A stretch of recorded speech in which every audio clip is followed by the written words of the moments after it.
up, Scat Crew, Scat Squad? Welcome back to another ASMR NFL ASMR discussion, video. We've been doing a lot of Madden 25 gameplay and NCAA, but with the NFL season right around the corner, right around the corner, I figured it would be a great time to release my top 10 NFL teams. You guys voted on what NFL discussion you wanted to see next, and this is the discussion you guys voted for. So I've been working on this list for days. I would have dropped it earlier, but I caught COVID. I'm doing a lot better now, so let's get to it, man. So honorable mentions. I have the Bills, Falcons, Bears, and Bengals, just missing the top 10.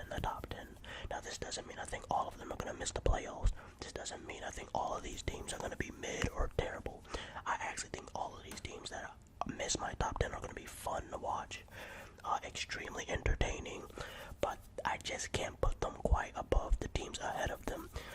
The Bengals probably have the best argument. I put a poll in the chat in my community tabs, and you guys think the Bengals have the best chance at making the top 10. Alright, so here we go.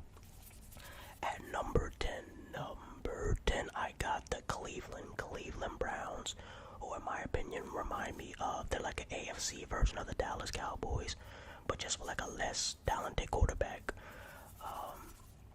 This team is ridiculous. Their defense is insane. They probably have a top 3 most well-rounded defense in their entire association.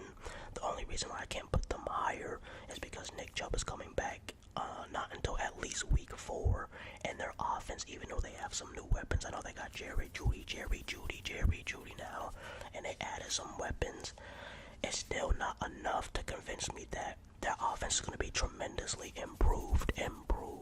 So I think their offense is going to be a little bit stagnant, but it will be good enough for them to make the playoffs. They're going to rely on their defense, and they're going to rely on their defense to get good field position on offense. Alright, so at number 9, I have the New York Jets. The New York Jets. This team, very good defensively, very balanced team. Their defense, I wouldn't say they are one of the most well-rounded defenses, but they're not as well-rounded on the defensive end as, like, I would say the Browns are. That's because the Jets' middle linebacker core just isn't quite as good, but they have an amazing secondary. Their secondary is debatably even better than the Browns. Great D-line. You got Mosley and all those boys up front.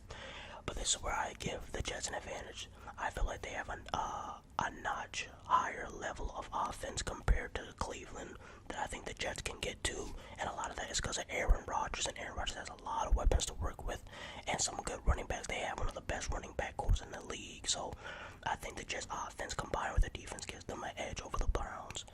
Alright, so at number 8, I got the Texans.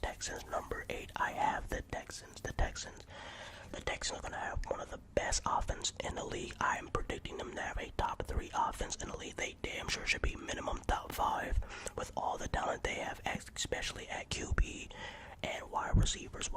They are loaded. I would say they have a top 7 wide receiver core in the league, maybe definitely top 10, especially with the addition of Stephon Diggs. This team was already on the right track last year, and they made a lot of key moves that I think will help them not only in the regular season, but also in the postseason. And CJ Stroud is just, the way I view him, he's just one of those cool QBs that you can trust. There's always those quarterbacks I talk about who they're good, but I just don't think they're at that level where you can completely trust them in the biggest moments, like Tua, Jared Goff, Brock Purdy. Like, these are good quarterbacks that have made it far, but there's just something about them that I'm just like, are you really going to be that guy? I don't have to worry about that with CJ Stroud. Alright, at number 7, we have the Detroit Lions. Shout out to Eminem, the rap god. We have the Detroit Lions at number 7. Really good defense, really good offense. It's really this, the way they play, the hustle, the heart. Dan Quinn changed the culture in Detroit. They have an excellent running back. Their offense is actually really exciting to watch. They have one of the best best running back cores in the league. I would say they have a top 5 running back core in the league with Singletary and Montgomery.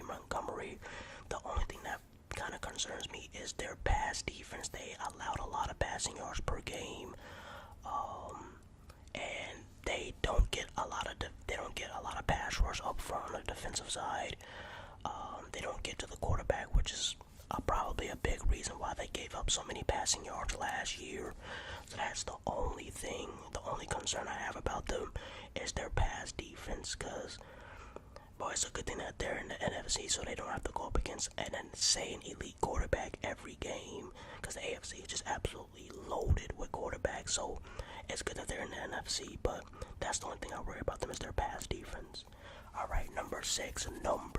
We are at number 6, man. This is going fast already, man. I got Jerry Jones. The Dallas Cowboys. Man, Jerry Jones think people pay ticket prices to go see him. But yeah, like I said, this team is pretty much the NFC version of the Cleveland Browns, but with a better quarterback, a more trustable quarterback. I like their offense. Their defense has been coming along. Their defense keeps getting injured. It feels like every year they get a cornerback who misses at least half the season. So this team just really needs to stay healthy. Like I said, they have one of the best receivers in the league, one of the best defense in the league. They get a lot of sacks. No Diddy. And it's funny because Ezekiel Elliott is back on the Dallas Cowboys. I didn't even know that until I did my research. So that should be fun to watch. But yeah, Micah Parsons, we know what he does. This defense is going to create a lot of opportunities for their offense. And Dak had a lot of yards last year. So I expect CeeDee Lamb and Dak to have an extreme connection. And especially in the red zone. I expect CeeDee Lamb to be more effective in the red zone this year. But yeah, I like this Dallas team. It's going to come down to, will Dak be good enough to advance you guys in the postseason? Alright, number 5, I have the Miami Dolphins. The Miami Dolphins, this team is ridiculous. Unfortunately, they have one of those quarterbacks who I'm just not 100% completely sold on. Now, I know he's extremely accurate. Now, a lot of that is because a lot of his throws are short, not all of them, but some of them he can. I'm not gonna lie, he does have an arm. People act like he only throws the ball short. That's not true. But I don't know if he's that guy. I'm not gonna say he's mid. I'm not saying he's ass. He's a top 10 quarterback. But I just don't know how much I can trust him. I like the offense. They have one of the most explosive offenses in the league. They have one of the best defenses in the league.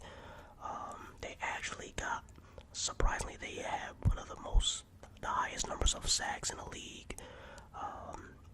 So they play really, really well as a unit. If you look at their D-line individually, you'll be like, yo, how the hell did they get all these sacks?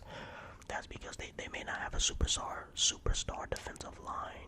defensive end, but they work together really well collectively. I just don't know if their pass rush is going to be as good as it was last year. I don't think it will be. I think their defense is going to take a step back, but I do think they'll be a lot better overall because they're going to be much healthier this year, hopefully. Alright, next at number 4, we got the Philadelphia Eagles. Now, originally, I had them below the Dolphins, and I had them below Dallas. And then I came to my senses. So this team is the 4th best team in my opinion. I just think they're a little bit more balanced than Dallas and Miami. I think Eagles' offense is better than Dallas's, and I think the Eagles' defense is a little bit more well-rounded than the Dolphins. So I just think they're a little bit more balanced between both teams. Well, out of all 3 clubs, I think they're the most balanced teams. So that's why I gave them the highest spot out of all 3 clubs between the Cowboys, Dolphins, and the Eagles. The Eagles, the only thing about them is their run defense. You can run the ball on them. They have not shown an ability to tackle well in open space.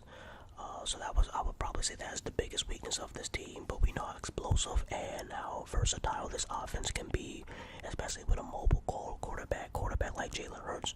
You're not quite sure what he's gonna do. Speaking of mobile quarterbacks, I got Lamar Jackson at number 3. Lamar Jackson and the Ravens at number 3. Number 3, they're my top 3 teams in the league. I had to put them at number 3, especially with the addition of Derrick Henry. That play action with Lamar Jackson and Derrick Henry is going to be the best in the league. They still have Zay Flowers, and their defense is loaded, absolutely loaded. So just the fact that they got D. Henry and the fact that they made it to the AFC Championship last year, I can only assume that they'll only be at least just as good as they were last year, if not better. So I do have the Ravens at number 3.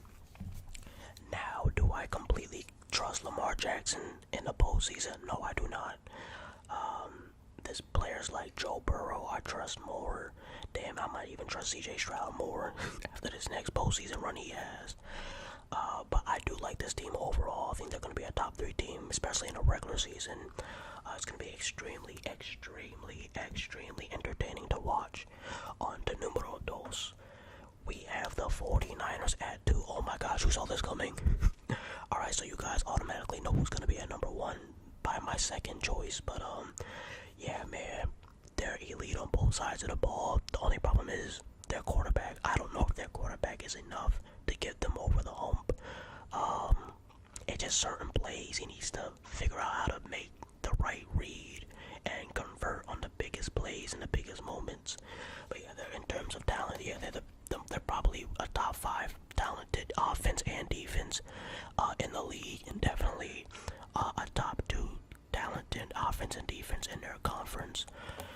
The only teams that really come close in terms of talent in their conference are the Eagles and probably Dallas. No one else even comes close. Alright, so at number 1 we have the Kansas City Chiefs and Patrick Mahomes. Now, to be honest, I think there's a couple teams that are more rounded, like the Ravens, the 49ers, the Eagles. It's funny how none of that matters because the Chiefs has Patrick Mahomes. So I'm putting them at number 1 because they won the most Super Bowls in like the last 4 or 5 years. They won like 3. Plus Patrick Mahomes is the best player in the league by far. And they got so many new weapons, man. Xavier, what's his name? Their rookie. Bro, he has like a 98 speed in Madden, bro. It's insane. And they still got to keep a lot of their core guys, man. Travis Kelce is a monster. The defense is only going to improve. It's crazy, man. There's really just the normal Kansas City Chiefs, but with just way more speed on the field and way more weapons for Mahomes to use. It's going to be really insane to see this offense, man. Every year, there's offenses unstoppable. Even when they look stoppable, Patrick Mahomes makes them unstoppable. So, I had to put the Chiefs at 1. I know it's not the sexy pick, but I'm out. Peace. Hey.